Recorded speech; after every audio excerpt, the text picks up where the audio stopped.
Assalamualaikum warahmatullahi wabarakatuh. Jadi di sini kita akan mensimulasikan rapat formal dan non formal. Yang pertama itu ada rapat formal. Rapat formal kita menjelaskan tentang evaluasi produk baru yang akan diperankan oleh Saya, Alves Ardiansyah, sebagai pemimpin rapat. Saya Clara sebagai manajer produksi. Saya Syafira Nur Aziza sebagai pemasaran. Saya Nendra Safa sebagai tim R&D. Saya Muhammad Abdul Zamil sebagai manajemen.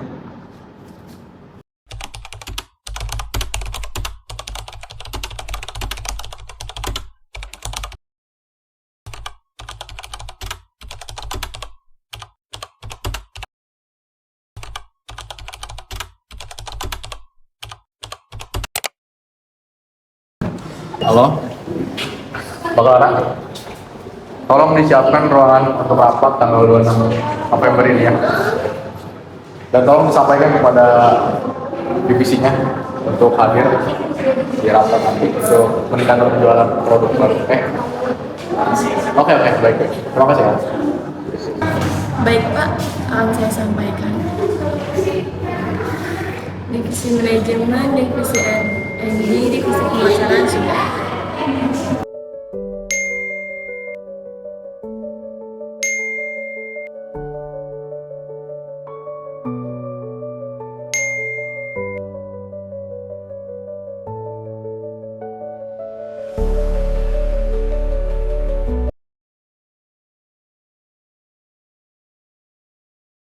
Baik, selamat pagi semuanya.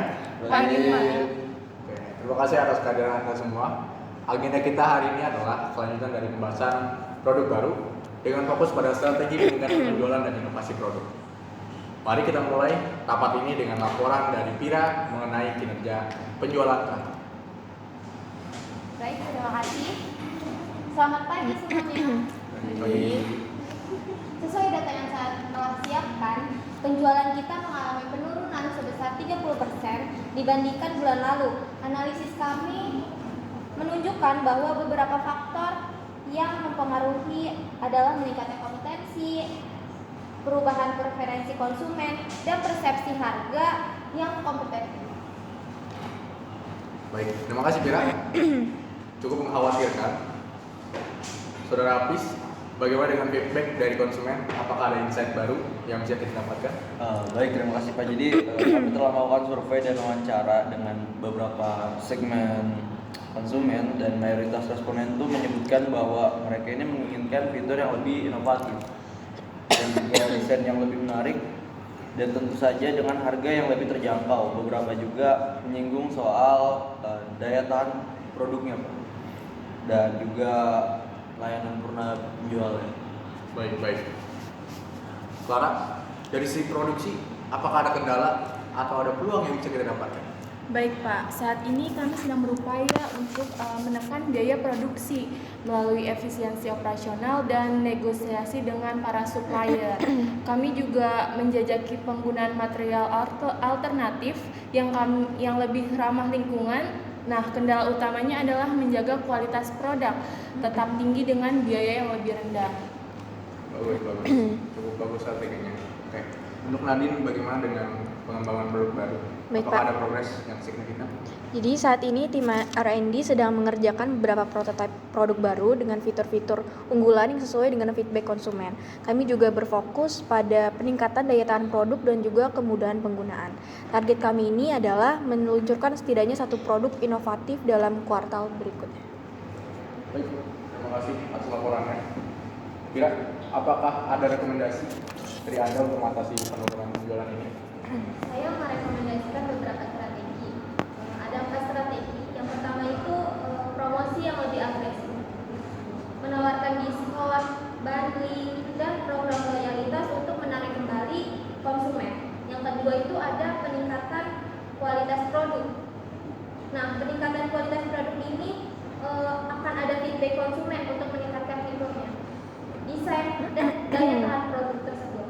Yang ketiga itu ada penyesuaian harga. Jadi kita menganalisis harga terhadap produk kompetitor dan menyesuaikan harga produk kita agar lebih kompetitif ke konsumen. Yang keempat, penguatan branding. Jadi kita meningkatkan kesadaran merek melalui kampanye-kampanye, pemasaran yang kreatif dan lebih efektif dibanding sebelumnya. Saya setuju dengan Vira. Dengan rekomendasi Vira itu selain juga kita perlu meningkatkan kualitas layanan penjual untuk meningkatkan kepuasan konsumen dan juga membangun loyalitas merek. Baik Pak, dari sisi produksi sendiri kami akan berupaya untuk mendukung strategi pemasaran dengan meningkatkan efisiensi dan fleksibilitas produksi itu sendiri. Kami juga akan mempercepat pengembangan produk baru yang inovatif untuk memenuhi kebutuhan pasar yang terus berubah. Baik, saya rasa kita semua sepakat untuk bekerja sama dalam mengatasi tantangan ini. Mari kita bentuk tim yang solid dan berkomitmen untuk mencapai target penjualan yang telah ditetapkan. Apakah ada pertanyaan atau masukan tambahan? Maaf Pak, saya izin menanyakan, apakah kita memiliki anggaran yang cukup untuk mengimplementasikan semua strategi yang telah disampaikan oleh Vira? Oke, baik. Jadi kami mengalokasikan anggaran yang memadai untuk mendukung strategi pemasaran ini melalui peningkatan kualitas produk dan juga pengembangan produk baru. Namun, kita juga perlu untuk memastikan bahwa setiap pengeluaran dilakukan secara efisien dan efektif. Maaf Pak, bagaimana dengan pengukuran keberhasilan strategi yang kita implementasikan? Oke. Jadi kita akan menetapkan key performance indicator yang jelas dan juga terukur. Untuk apa? Untuk memantau kinerja setiap strategi yang sudah kita buat tentunya. Kita juga akan melakukan evaluasi secara berkala untuk memastikan bahwa kita berada di jalur yang benar. Saya sarankan kita membuat timeline agar jelas setiap strategi agar kita bisa melacak progresnya secara berkala. Usulannya bagus, Vira. Tolong susun timeline tersebut dan juga didistribusikan ke semua anggota tim. Ya. Apakah ada lagi? Sudah cukup Pak. Oke. Jika tidak ada, rapat ini saya nyatakan selesai. Terima kasih atas partisipasinya.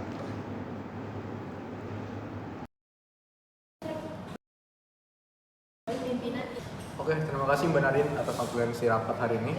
Nanti tolong dikirimkan ke grup ya. Oke. Kedua, yaitu rapat non formal.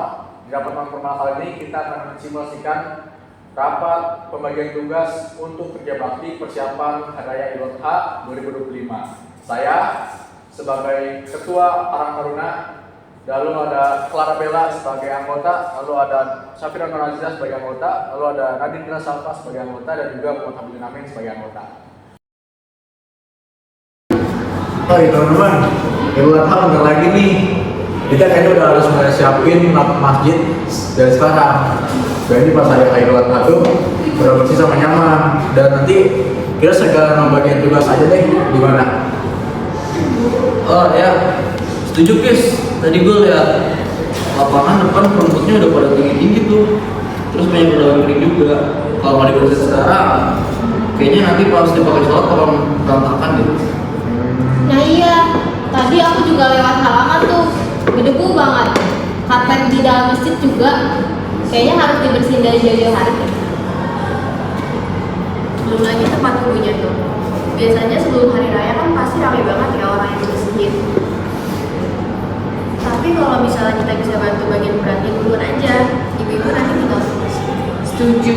Jadi kita pecah dulu areanya biar jelas, dipecah jadi 4. Nah, dipecahnya itu lapangan, halaman masjid, dalam masjid, sama area penyembelihan. Yang terakhir nanti dilakuinnya sama keluarga aja pas H-1 gimana? Bener tuh. Kira-kira yang bagian lapangan siapa? Karena kita butuh tenaga lumayan banget nih buat lapangan. Kayaknya gue bakal sama bisa aja deh. Kita tuh bisa mulai dari motong rumput, bersihin daun, sama rapiin pinggir-pinggir lapangan paling. Nanti kalau perlu alat tambah kita ke gudang ente aja.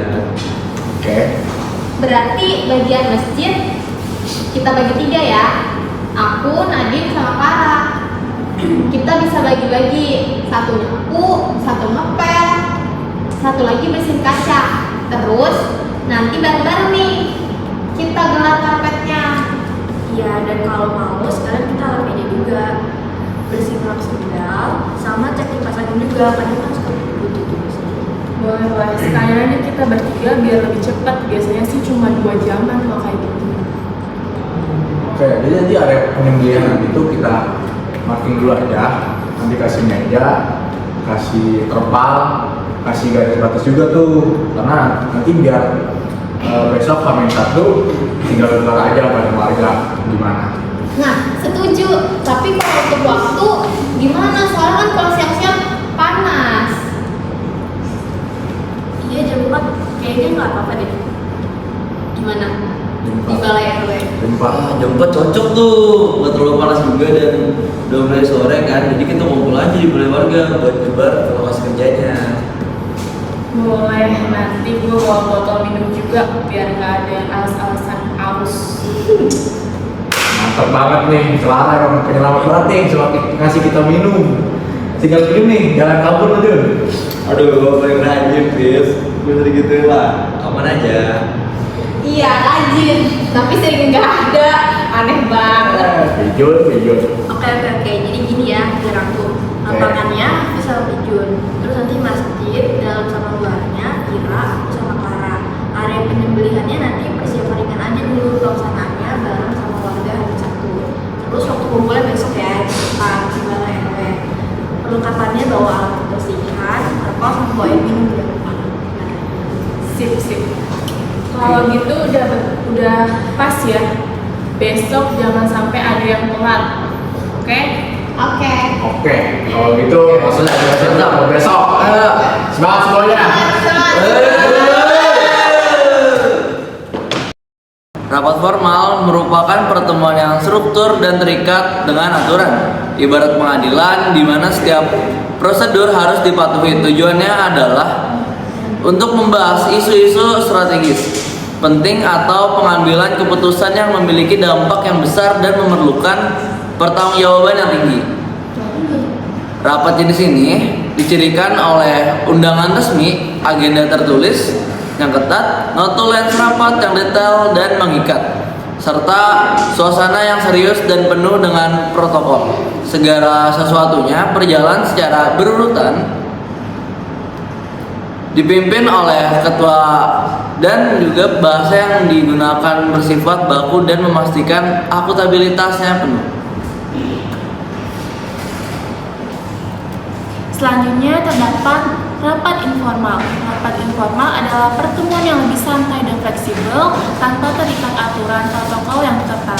Nah, rapat jenis ini seringkali diadakan secara spontan atau dengan pemberitahuan yang singkat, melibatkan kelompok-kelompok kecil dan membahas topik-topik yang lebih spesifik atau operasional sehari-hari.